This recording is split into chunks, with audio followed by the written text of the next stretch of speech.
They called it a tractor gearbox, crude, heavy, and fit only for peasants. In late 1942, deep within the frozen testing grounds of Kummersdorf, German engineers gathered around a captured Soviet T-34. The tank sat in silence, its armor streaked with frost, its engine plates removed. On the workbench beside it lay its heart, the transmission and final drive assembly, exposed like a specimen under glass. Around it stood the men who had built the finest machines of their age, the Maybachs and Panthers, the precision of Germany's war industry. They looked at the Soviet system and saw ugliness, simplicity, and waste. To them, it was proof that the Red Army valued quantity over craftsmanship. The hall was cold, its walls lined with testing equipment and exhaust ducts. Outside, the world was locked in snow, the war grinding on in the east. Inside, the air smelled of oil and iron. The engineers worked deliberately, removing, measuring, recording. The T-34's gearbox was unlike anything they were used to, a four-speed mechanism that looked more agricultural than military. Its gears were large, its teeth broad, its tolerances wide. The casing was rough cast, unpolished. Every line of it offended their sense of order. The comparison was immediate. Beside it, the Maybach gearbox from a Panzer IV gleamed with precision. Every surface was machined, every gear cut to exact tolerances. The Germans had built theirs like a watch. The Soviets had built theirs like a hammer. The test would show which philosophy survived the cold. The first step was analysis. The T-34 transmission was weighed, examined, and cataloged. Despite its rough exterior, the design revealed intent, simplicity made for survival. The bearings were oversized. The gears were thick. The assembly could be stripped and reassembled quickly, even in field conditions. It was not made to be perfect. It was made to endure. The tests began at dawn. The engineers connected both systems to dynamometers and torque meters, simulating the forces of a running engine and moving tracks. The Maybach unit ran first, humming softly, its gears meshing in near silence. Its chart line was smooth and predictable, the product of mastery. Then came the Soviet gearbox. The first turn of the shaft sent a harsh metallic growl through the room. The vibrations carried through the floor. Instruments flickered, the noise echoing like machinery from a factory floor. The Germans exchanged glances. The T-34 transmission howled through the gears, each shift rough and deliberate. Yet it kept turning. Hour after hour, the Soviet unit continued to run.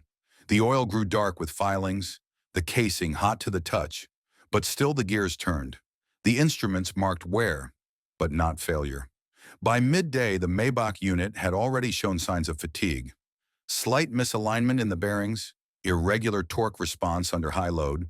The T-34's gearbox, crude as it was, held steady. The German engineers wrote their notes carefully. They recorded every vibration, every sound, every rise in temperature. The laughter that had begun the morning was gone by dusk. What had seemed primitive now appeared durable. What had seemed foolish now looked intentional. The day ended with the hum of machinery still echoing in the hangar. Outside, snow drifted across the proving ground. Inside, the Soviet gearbox cooled slowly, its steel darkened but unbroken. The men who had designed perfection were beginning to understand something they had never considered. There was strength in imperfection. It was not elegance that made a machine survive. It was resilience. The next morning broke under a pale, bitter sky. Frost rimed every window of the Kummersdorf proving hall, and even the lamps seemed to burn with a colder light.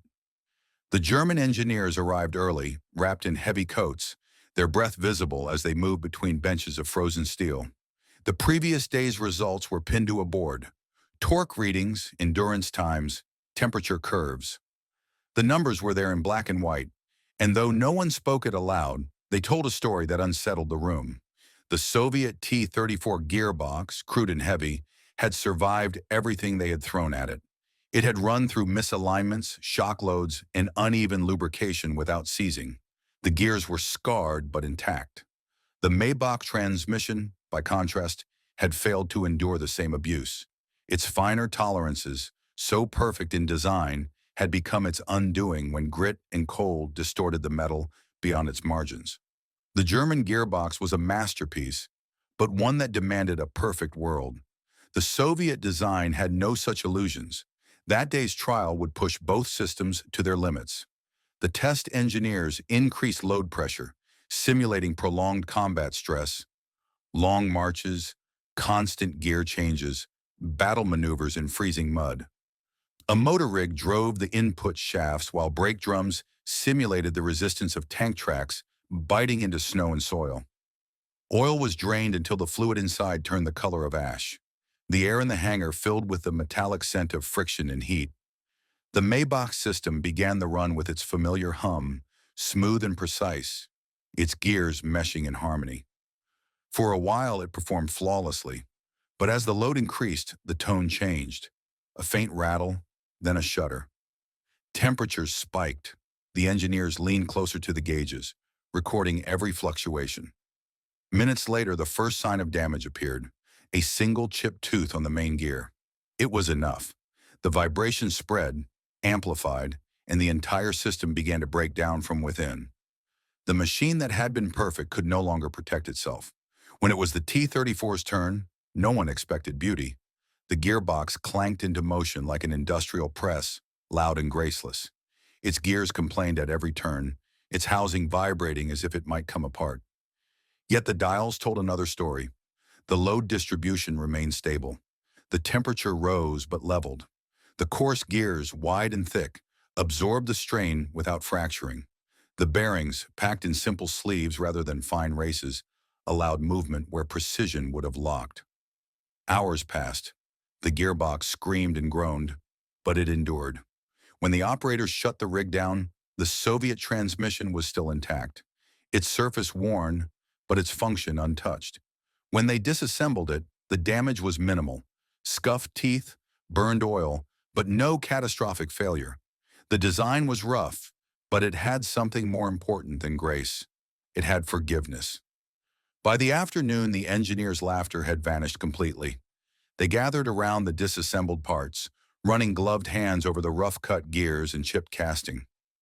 The lead technician noted that the design allowed assembly by unskilled laborers using basic tools, a reality that mirrored Soviet industry itself. Where Germany built for precision, the Soviets built for necessity. Every part of the T-34 reflected that truth. As night fell, the temperature in the hall dropped below freezing again. Frost crept along the walls, settling on the machines like dust. The men filed out quietly, their notebooks filled with numbers they did not want to believe.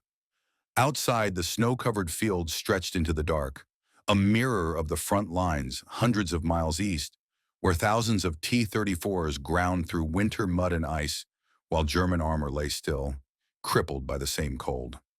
In the silence that followed, one truth became clear even without words. Perfection could not outlast practicality. The T-34's transmission was not beautiful, but it was immortal in its purpose. It was made for war, and that was enough. The third day began with the sound of wind scraping snow across the concrete roof of the Kummersdorf testing hall. Inside, the frost never seemed to leave. The smell of burned oil lingered in the air from the previous trials. On the workbench, the Soviet gearbox sat disassembled, its gears blackened and scarred from use, yet still whole. The Germans studied it in silence, their pencils tapping against clipboards as they measured every component again. They were no longer laughing. The data spoke louder than pride. Under every test so far, the T-34 transmission had survived with minimal loss of efficiency. It didn't care about abuse, poor oil, misalignment, or dirt. The Maybach transmission had failed after hours. The Soviet one still ran after days. What had once been dismissed as primitive was now being called resilient in the engineers' reports.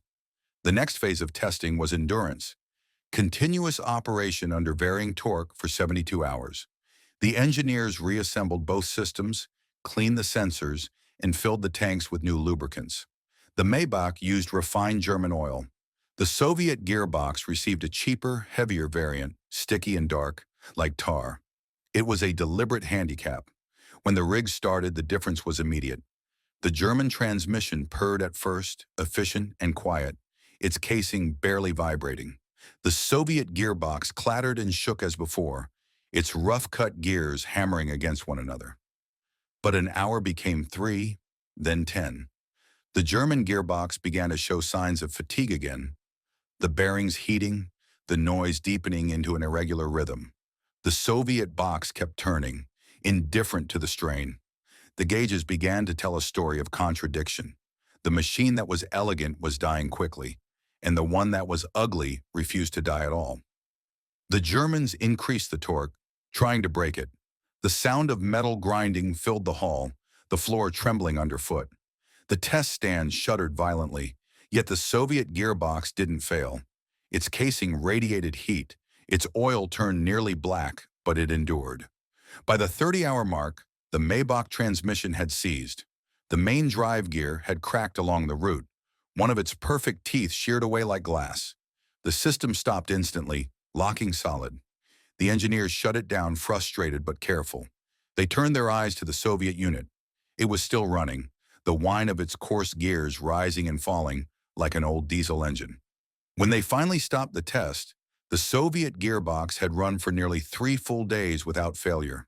The casing was hot enough to burn, the oil smelled of metal and smoke, but it had never stopped. When they opened it, the damage was there. But it was the kind of wear that could be ignored, the kind that meant still working. The engineers noted the pattern. Heavy surface fatigue, no catastrophic breakage. In that moment, they began to understand what made it different. The T-34 transmission was not designed to avoid stress.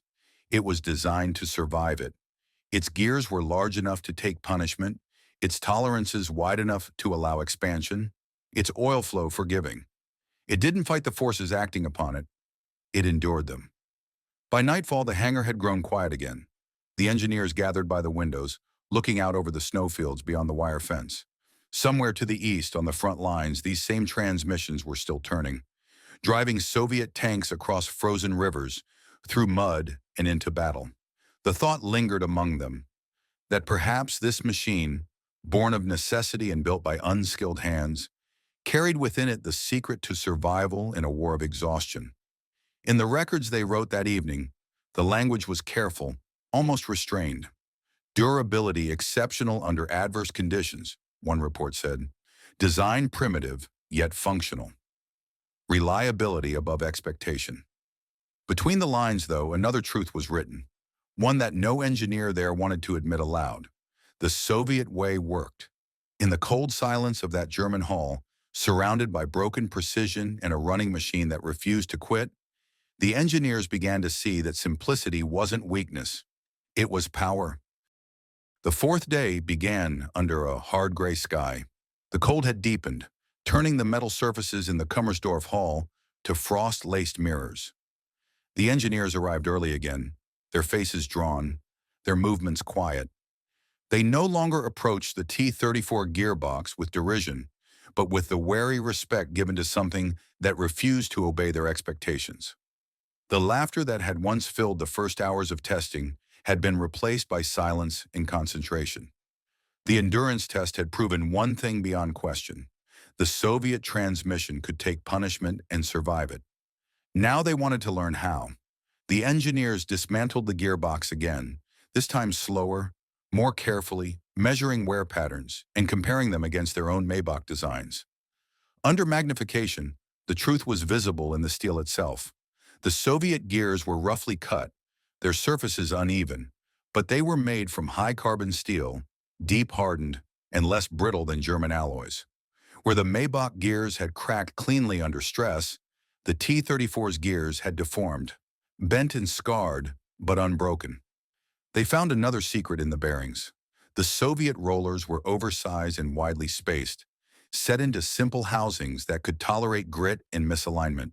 The German bearings, beautifully machined and tightly fitted, had failed when even microscopic impurities entered them. The Germans had built precision instruments.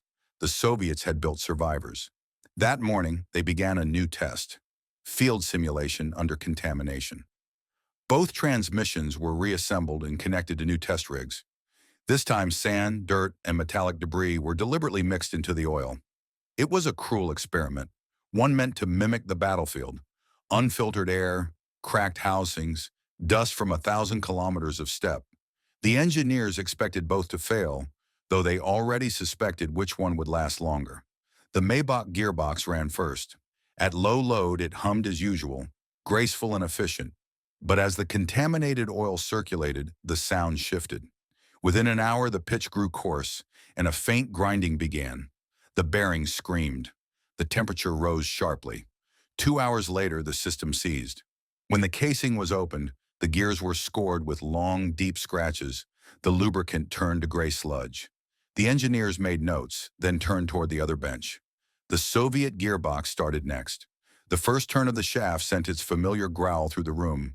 The contaminated oil sloshed through its wide channels, carrying the grit along instead of trapping it. The coarse tolerances that had once looked like flaws now became an advantage. Dirt had room to move. Heat had room to escape. The gears ground on, their surfaces dull and pitted, but the mechanism stayed alive. The engineers increased the load again, testing its limits. The gearbox groaned, rattled, and kept turning. By mid-afternoon, the hall smelled of metal, oil, and failure, except for the Soviet machine, which still worked. The noise was harsh, the vibration constant, but its motion was steady. The engineers checked the instruments, pressure within limits, temperature stable.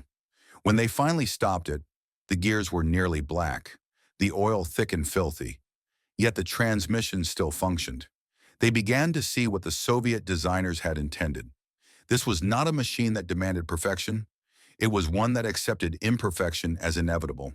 It was not built to avoid dirt, misalignment, or fatigue, but to survive all three. It was an engineer's nightmare, yet a soldier's salvation.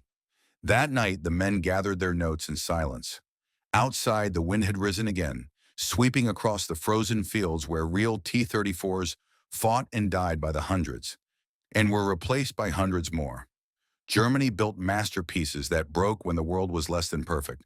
The Soviet Union built machines that thrived in chaos. As one of the senior engineers reviewed the test charts before locking up for the night, he paused at a simple line on the page: operational despite contamination. He stared at it for a long moment, knowing what it meant. Their enemy had mastered something Germany never had: the art of building machines for war, not for pride. The snow outside buried the tire tracks of the transport trucks. Inside, the T-34 gearbox rested quietly, a dark, scarred piece of steel that had outlasted its rivals. It was not beautiful, it was not precise, but it was eternal. The fifth day dawned in stillness. The sky hung low and heavy with snow, muffling the world beyond the testing hall. Inside Kummersdorf, the lamps buzzed faintly against the cold, illuminating a landscape of steel and frost. The German engineers had stopped treating the captured T-34 gearbox as a curiosity. It had become an obsession. Every hour of testing had added to their unease. They had built machines that demanded perfection, measured fits within fractions of a millimeter, oil purity guaranteed by filters that could clog in days, tolerances so fine that the metal itself could not expand without risking failure. The Soviets had built a system that ignored all of that. The more the Germans studied it, the more they saw a kind of brutal genius behind the roughness. That morning's agenda was simple: full system integration. They would run the T-34 powertrain, engine, clutch, gearbox, and drive under the same winter conditions faced on the Eastern Front. Outside, the temperature had fallen to nearly -30. The hangar's interior wasn't much warmer. The engineers rolled in heaters, started the compressors, and prepared the instruments. When the test began, the Soviet diesel engine coughed once, twice, and roared to life. The Germans watched in disbelief. No preheaters, no fuel additives, no extended cranking. It simply started. The gearbox engaged and the tracks began to turn. Slowly, the entire system came alive, metal warming against the cold, exhaust smoke curling into the air. They had expected failure. They had expected metal fatigue, shattered seals, seized bearings. Instead, they saw motion. The oil thickened but still flowed, and the gears meshed with the same harsh regularity as before. The vibration was strong but consistent. The transmission accepted it all without protest. Hours later, when the drive test ended, the data was undeniable. The T-34 system maintained mechanical efficiency even after prolonged operation in temperatures that froze Maybach components solid. The German reports, once filled with confident scorn, now spoke in restrained admiration. Design optimized for field endurance, one entry read. Component performance under low temperature stress, satisfactory. It was the closest thing to praise the engineers could bring themselves to write. After lunch, they compared construction methods. Micrometers and calipers measured what eyes could not. German transmission housings were machined smooth, surfaces ground to perfection. The T-34 casing was uneven, almost primitive, its texture rough under the fingertips. But when the metal samples were tested, they found high chromium and nickel content, strong, flexible, and easy to cast. The Soviets had made use of materials that could be produced quickly and handled roughly without losing reliability. The discovery grew darker the longer they studied it. This was not the product of luck or ignorance. It was deliberate. The Soviet engineers had understood something their German counterparts refused to accept. Complexity was the enemy of war. The T-34's transmission could be cast by the hundreds, assembled by workers with minimal training, repaired in the field with hammers and wire. Germany's transmissions required experts, precision tools, and time, luxuries the battlefield never allowed. As the day ended, the men gathered at the observation window, watching snow fall across the test field. In the distance, the T-34 sat idling, its engine a low growl beneath the storm. Steam rose from its exhaust, curling into the frozen air. The tank that they had once called crude was now a mirror, showing them their own arrogance. One of the engineers noted the runtime hours in his logbook.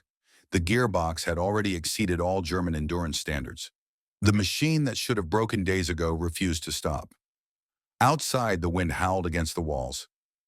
Inside, the German engineers understood, perhaps for the first time, that they were not merely testing a machine. They were confronting an idea, one built on resilience, not perfection. And in that confrontation, they saw the shadow of their defeat beginning to take shape. The sixth day arrived cloaked in silence, the kind of cold that seemed to drain color from the world. Kummersdorf stood half buried in snow, its testing grounds frozen under a sheet of white. Inside the proving hall, the air shimmered faintly with heat from the electric lamps, but the metal remained bitterly cold to the touch. The German engineers moved through the room with practiced precision, but the pride that once guided their hands was gone. They were no longer trying to prove superiority. They were trying to understand why the Soviet design refused to fail. The day's focus was mechanical stress and field repair. The engineers wanted to know how long the T-34 gearbox could keep running after sustaining serious damage. They introduced controlled faults into the system, stripped bolts, worn bearings, fractured housings. Under normal circumstances, such damage would have meant immediate breakdown. Yet when the test began, the gearbox engaged without hesitation. The gears meshed roughly but continued turning. The vibration increased, but it held. The German technicians recorded the readings: torque stable, temperature within limits, performance consistent. Even under damage that would have crippled a Maybach transmission, the Soviet unit endured. When they loosened one bearing retainer completely, expecting collapse, the gearbox simply rattled louder and kept turning. Its design seemed to thrive on abuse. They were witnessing a paradox. Every principle of precision engineering said this machine should have failed. Instead, it adapted. The engineers noted that the wide gear teeth and loose tolerances distributed force unevenly, but allowed freedom of movement. The system was not rigid, it flexed. It absorbed punishment the way a living thing might brace itself against pain. At midday, they shut down the system to examine it again. When they opened the casing, they found metal shavings, dark oil, and scarred gear faces. Yet nothing catastrophic. The teeth were worn but not broken. The bearings showed heavy scoring, but no collapse. It was ugly, brutal, and alive. The German engineers, known for designing masterpieces of mechanical elegance, began to grasp what made the Soviet approach so dangerous. The T-34's gearbox had not been built to perform perfectly. It had been built to endure failure. Every part could degrade and still function. It was a machine designed for war, not for pride. That afternoon, they replicated the test on their own Panzer IV and Panther gearboxes, introducing the same deliberate faults. The results were immediate. The precision systems locked, jammed, and shattered within minutes. What had once been Germany's greatest technical advantage revealed itself as a liability. Perfection demanded purity, and war allowed none. When the day's final data sheets were collected, the conclusion was unspoken but shared. The T-34's crude, forgiving design was not a flaw, it was its genius. It had been built by a nation that expected chaos, cold, and death, and had engineered a machine that could survive all three. Evening came early, the light fading to a dull silver outside the frosted windows. The hall fell quiet except for the ticking of cooling metal. The engineers stood together in silence, their notebooks filled with numbers that told a single story. The T-34's transmission had outlasted them all. Somewhere far to the east, in the snows of the Don and the ruins of Stalingrad, the same gearboxes were still running, grinding forward through mud, ice, and fire, carrying tanks that refused to die. The engineers at Kummersdorf could not know it yet, but the war's balance was already turning. In the frozen stillness of that German hall, surrounded by defeated machinery and the sound of a foreign engine that would not stop, they had glimpsed the truth of the Eastern Front. The machines that broke rules would break empires. The seventh day began before dawn, with snow falling in a steady whisper outside the concrete walls of Kummersdorf. Inside the proving hall, the air was heavy with the scent of oil and burned metal. The T-34 gearbox sat on its rig, scarred and blackened from the previous tests, but still intact, like a veteran that refused to rest. The German engineers moved around it slowly, their notebooks thick with notes and silent realizations. The morning's task was a prolonged torque cycle under alternating stress, simulating combat maneuvers, abrupt reversals, and rapid acceleration. This was where even the best German transmissions faltered. The Panther gearbox, complex and beautifully precise, often seized under sudden reversals. The Soviet unit, by contrast, seemed built to embrace violence. The test began with a deep rumble. The power rig turned the input shaft, and the Soviet gears began their familiar growl. Rough, rhythmic, alive. The system was set to alternate between maximum load and idle, again and again, mimicking the shock of battle. After the first hour, the gearbox temperature stabilized. After the fifth, it had barely changed. The data sheets told the same quiet truth. It was stable, efficient, relentless. The Germans increased the load again, past the normal operational limit. The vibration became violent, the noise unbearable. Still, the gears held. When they finally stopped the machine, it was not because the Soviet gearbox had failed, but because the test rig itself could not withstand the strain. When the engineers disassembled the system once more, they found only fatigue, no fractures. The gear teeth were dull, the bearings scarred, but everything still worked. The Soviet gearbox had absorbed an unimaginable level of stress and continued functioning as though indifference itself was part of its design. It became clear what the Soviets had achieved. They had traded perfection for permanence, precision for power, complexity for survival. Their machines were not built for admiration. They were built to keep moving, no matter the cost. The Germans gathered in the drafting room after the test, spreading the results across long wooden tables.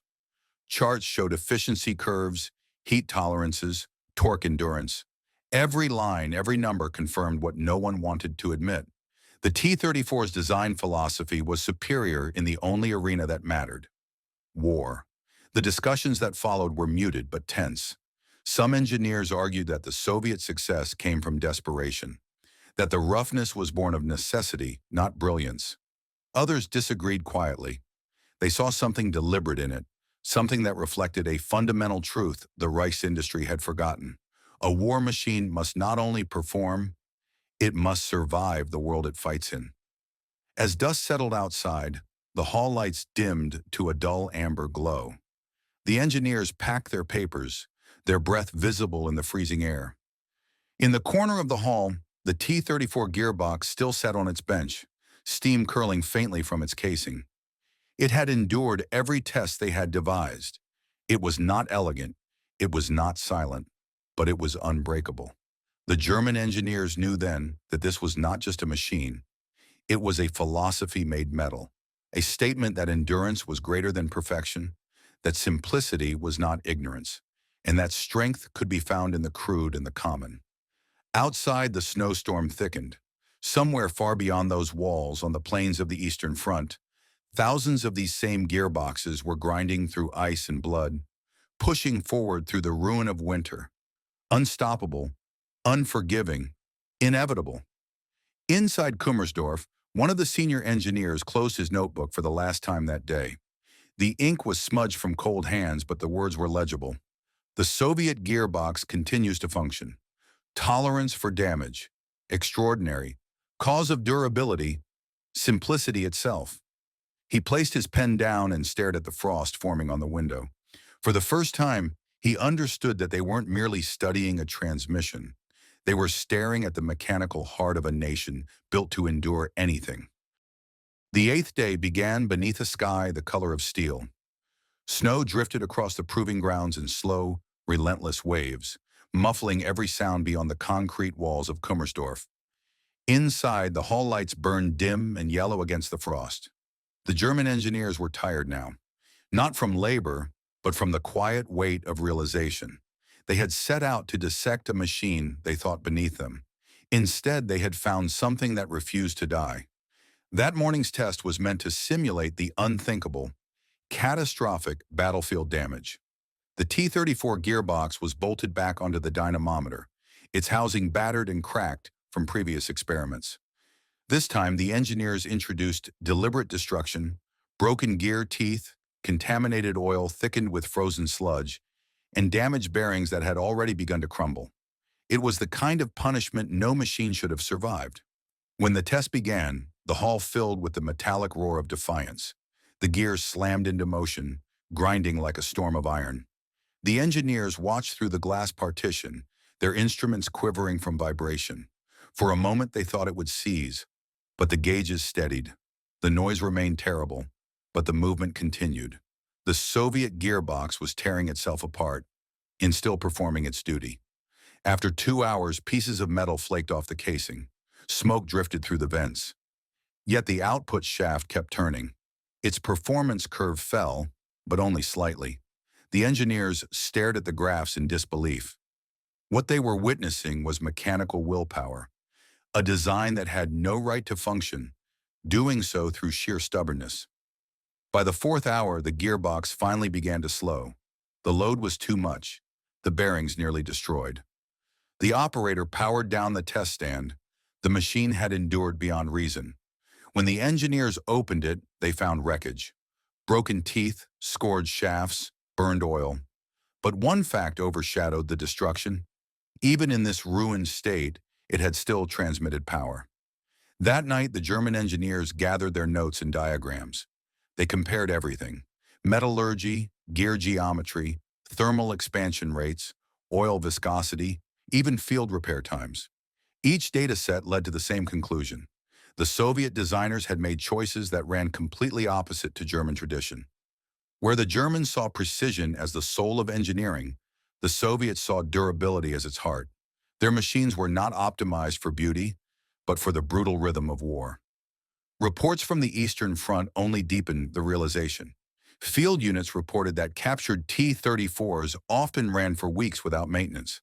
Even when damaged, Soviet crews could repair them in hours using improvised tools. German tanks, by contrast, often waited days for specialized parts or transport. The mechanical contrast mirrored the nations that built them, one thriving on control, the other surviving through adaptation. As the engineers wrote their summaries late into the night, the hall grew colder, quieter. The wind howled against the shutters, carrying with it the same sound that had haunted the front: the distant rolling growl of T-34 engines advancing through snow and smoke. The lead engineer paused over his final report. His handwriting was neat, deliberate, but the words were unlike anything he had written before. "The Soviet gearbox is not a refined system," he wrote. "It is a weapon of endurance. It functions when logic says it should not. It continues where ours would fail. It is, by every practical measure, indestructible. He underlined the last word once. Then he set down his pen and looked through the frost-covered window at the darkened field beyond. In that quiet, he could almost imagine the sound of hundreds of these same transmissions grinding through the ice. Moving westward, unstoppable, one gear at a time. The lesson was not lost on him. Germany had mastered perfection, but the Soviets had mastered survival.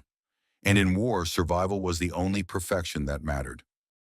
By the ninth day, Kummersdorf had fallen into a rhythm of quiet awe. The hall no longer echoed with the confident discussions of superiority that had marked the first days. Now it was filled with a subdued murmur of men trying to understand how their engineering ideals had failed them. The T-34 transmission sat in the center of the testing bay, blackened and scarred from hundreds of hours of operation. The German machines that had once surrounded it, gearboxes from the Panzer IV, the Tiger, the Panther, were all silent, stripped down or broken open, each a monument to fragility. The final phase of testing had been ordered, a long-term endurance trial under battlefield replication. The engineers wanted to see if the Soviet gearbox could continue working when paired with equally abused components. Damaged clutches, worn shafts, misaligned linkages. It was the kind of cumulative wear that represented months of combat, the death by 1,000 cuts that German precision had never been designed to face. The setup took hours. When the test began, the hall filled with the sound of machinery straining against itself. The Soviet gearbox groaned as it engaged, gears clashing and chattering in protest. The smell of hot oil filled the air. Yet slowly, the noise settled into rhythm. Even under the worst conditions imaginable, it continued to turn. For days it ran. Instruments recorded data until the ink froze in the pens. The engineers took shifts to monitor it, unwilling to leave. What had started as an evaluation had turned into something closer to an autopsy of German pride. Every rotation of the Soviet gears seemed to erase another line of confidence from their notebooks. By the end of the trial, the machine had run for the equivalent of hundreds of battlefield miles. Its output power had decreased, efficiency had fallen, but it never stopped transmitting force. When it was finally shut down, the engineers stood in silence, not because it had failed, but because it had not. When they opened the casing one last time, they found exactly what they expected: devastation. The gears were worn to shadows of their original shape. The bearings had lost their polish. The oil had turned to black sludge. Yet somehow, impossibly, the system had continued. It was less a transmission now than a mechanical corpse still walking. The lead engineer placed his hand on the ruined casing. It was warm from the final run, radiating faint heat into the cold air. He realized that in all his years of designing machines of perfection, he had never seen something so ugly, so brutal, and so alive. The T-34 gearbox was not a masterpiece of engineering. It was an act of defiance of made metal. When the day's report was written, its tone was not technical. It was almost reverent. Soviet transmission demonstrates continued operation beyond calculated mechanical lifespan. It read, "Failure does not occur at projected thresholds. Design reflects disregard for conventional mechanical precision, favoring operational persistence under extreme conditions." It was as close as the Germans would ever come to admitting defeat in a laboratory. Outside, the winter deepened. Beyond the fences of Kummersdorf, the war had turned. Reports from the front painted a picture that mirrored what the engineers had seen in miniature. German armor breaking down in the cold, stranded in drifts, while Soviet tanks, primitive, loud, unstoppable, pushed forward through snow and blood. In the frozen hall, as the lights flickered and the men gathered their papers, one thought bound them all. The T-34's gearbox was more than a machine. It was the embodiment of an idea, that simplicity could triumph over perfection, that durability could outlast design, and that in the chaos of war, it was not the elegant that survived, but the relentless. The engineers left quietly that night, their footsteps crunching on the ice outside. Behind them, the T-34 gearbox rested in silence. A wrecked monument that had proven indestructibility did not need refinement. It only needed purpose. The 10th and final day at Kummersdorf dawned under a sun that refused to rise. The sky hung low and white, the snow swallowing every sound. Inside the hall, the air was still and cold enough for breath to mist over the final pages of the engineers' reports. The tests were done. The data was clear. The T-34 gearbox, battered, burned, and brutalized, had outlasted them all. The men moved quietly through the space, packing away tools, sealing the crates of broken Maybach and Zonrad fabric components. Each German machine, once the symbol of mechanical perfection, now lay in pieces, beautiful but dead. Only the Soviet gearbox remained in one piece, though it was scarred beyond recognition. It sat on its rig, surrounded by oil stains and frost, its story etched into every gouge and crack. The engineers gathered for one final inspection. There was no ceremony, no speeches, just silence. The kind of silence that comes from respect. The gearbox was opened one last time. Inside, the gears were ground down to dull shapes, their teeth rounded and pitted, their metal exhausted. Yet even now, when the technician turned the input shaft by hand, it moved, roughly, haltingly, but it moved. In that moment, everyone in the room understood what they had witnessed. The T-34 transmission was not just a mechanism. It was the product of a nation that had learned to fight not with elegance, but with endurance. It represented a design philosophy born not in laboratories, but in necessity.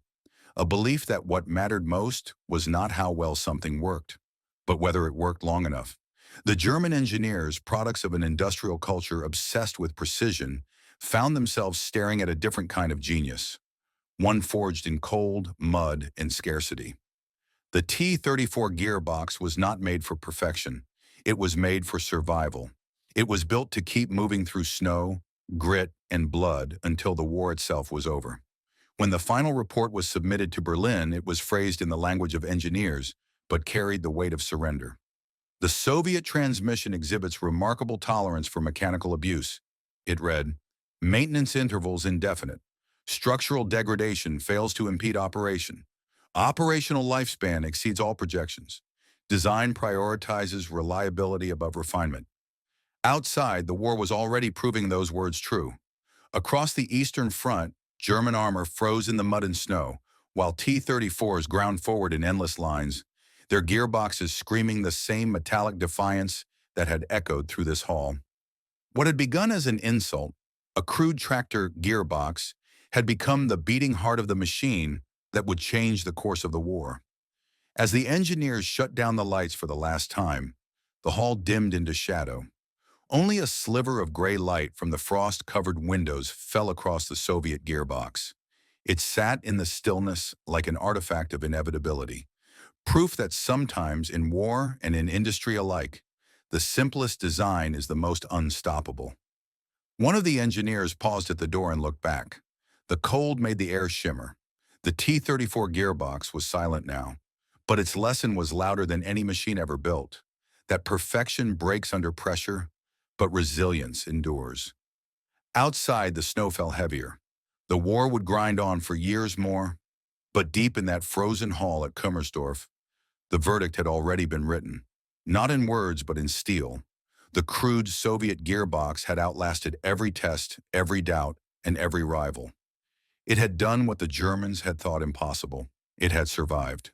If you enjoyed this video, don't forget to like, comment, and subscribe for more World War II stories.